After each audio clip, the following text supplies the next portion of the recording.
নমস্কার, স্বাদে মায়ের রান্নায় সকল বন্ধুদের জানাই স্বাগত। তাহলে আজকে আমি নতুন রান্না নিয়ে চলে এসেছি। আজকে করব মূলোর ঘন্ট বা মূলো বটি।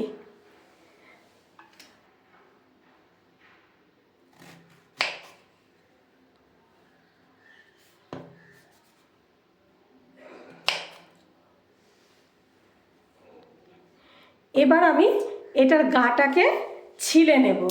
তাহলে কিন্তু পুরো এই যে লাল এগুলো কিন্তু পুরো ছালবো না কিন্তু আমি যেখানটা এই জায়গাটা ছিলে একটু ছালিয়ে নেব, এই জায়গাগুলো একটু ছালিয়ে নেব, এইভাবে। কিন্তু পুরো যে লাল একদম পুরো খোসা চালিয়ে পুরো সাদা করে নেব তা কিন্তু নয়। এখানে যে এই যে আঁশের মতো লোমের মতো থাকে এগুলোকে ছালিয়ে নেব। আর একটা জিনিস, আমি কিন্তু এটা ঘষবো না, আমি এটাকে একদম জিরি করে কাটবো। দেখবেন আপনি জিরি করে কেটে যদি করেন আর যদি ঘষে করেন, সেটার দুটোর মধ্যে ফারাক আপনি খাওয়ার সময় বুঝতে পারবেন। তাকে প্রথমে গোল গোল করে কেটে নেব, সরু করে।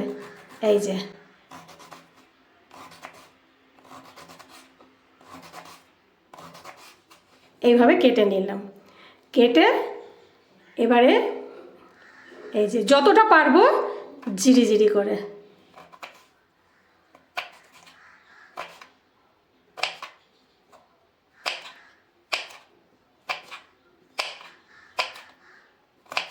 এইভাবে জিরি করে কেটে আমি একটা পাত্রের মধ্যে তুলে রাখছি। একটু জল নিয়ে নিয়েছি পাত্রে, এই পাত্রের মধ্যে এইভাবে তুলে রাখছি। ধনে পাতাটা আমি কুচি করে কেটে নিচ্ছি।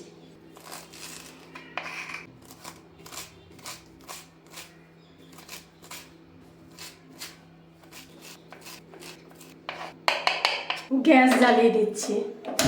কড়াই গরম হয়ে গেছে, এবার কড়াইতে সর্ষের তেল দিচ্ছি। তেল একদম গরম হয়ে গেছে। এবার এই যে দুটো বড়ি আমি আগে ভেজে নেব। গ্যাসটাকে এবার লো করে দেবো, নাহলে বড়ি পুড়ে যাবে। ভালো করে ভেজে নেব লাল করে। এই যে বড়িটা ভাজা হয়ে গেল, এবার আমি একটা পাত্রে তুলে রাখছি। এবার আমি এর মধ্যে ফোড়নের জন্য দেব সর্ষে, দুটো শুকনো লঙ্কা। এবার যে মূলোগুলো আমি কুচিয়ে রেখেছিলাম সেই মূলোগুলোকে এবার তেলের মধ্যে দিয়ে দিচ্ছি।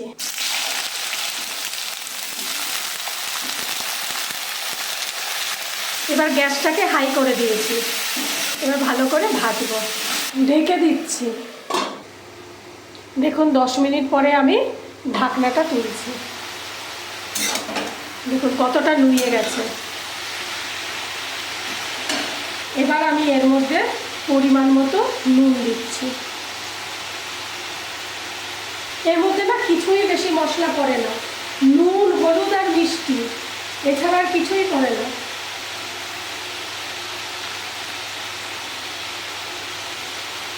এখন আমি নুন আর হলুদ দিলাম। এই শীতকালে গরম ভাতের সাথে দুপুরে এইরকম মূলোর ঘন্ট বা মূলো বটি, যে যা বলেন, দুর্দান্ত লাগে খেতে। আবার ঢেকে দিচ্ছি। এবার আবার দেখি, এই দেখুন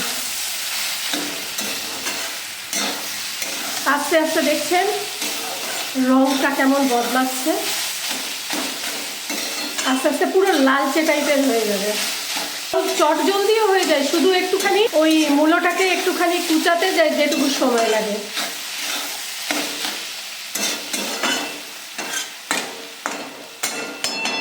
আবার ঢেকে দিচ্ছি। এবার আবার দেখি, ঢাকনাটা খুলে দেখুন। এইবার খানিকটা চিনি, 1 চামচ মতো আমি চিনি দিচ্ছি। একটু কিন্তু মিষ্টি হবে এই তরকারিটা। চিনি দিলাম। এবার আমি বড় দুটো বড়ি ভেজেছিলাম, বড়িটাকে ছোট করে নিয়েছি। এবারে বড়িটা দিচ্ছি, কাঁচা লঙ্কাটা দিচ্ছি, কাঁচা লঙ্কা ঝালটা নিজের মতো। এবার নাড়াবো।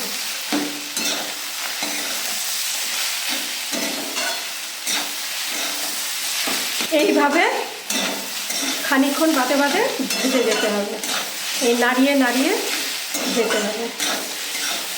দেখেছেন রঙটা কেমন বদলে যাচ্ছে, আস্তে আস্তে লালচে লালচে হয়ে যাচ্ছে।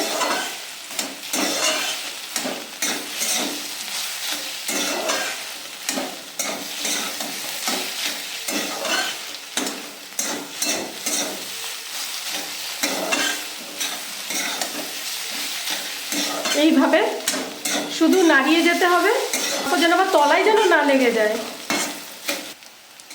দেখুন কতটুকু হয়ে গেছে। 5টা মূলো নিয়েছিলাম, কতটা ছিল কতটুকু হয়ে গেছে। এটা যত ভাজতে ভাজতে নোয়াতে একদম অল্প হয়ে যায়। প্রায় হয়ে গেছে আমার এটা। এবার আমি ধনে পাতা দেব।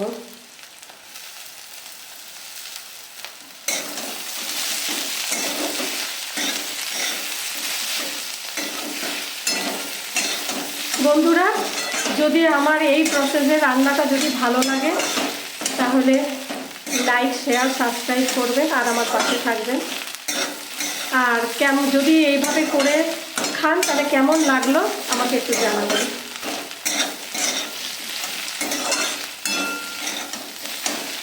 তাহলে আমার মূলো বটি বা মূলোর ঘন্ট মোটামুটি তৈরি। এবার আমি এটাকে সার্ভ করব। বন্ধুরা, আমার মূলোর ঘন্ট বা মূলো বটি সম্পূর্ণ তৈরি, আমি সার্ভ করে দিয়েছি। কেমন লাগলো প্লিজ জানাবেন। আর আজকের মতো তাহলে আসি, আবার দেখা হবে অন্য একটা রান্না নিয়ে। ধন্যবাদ।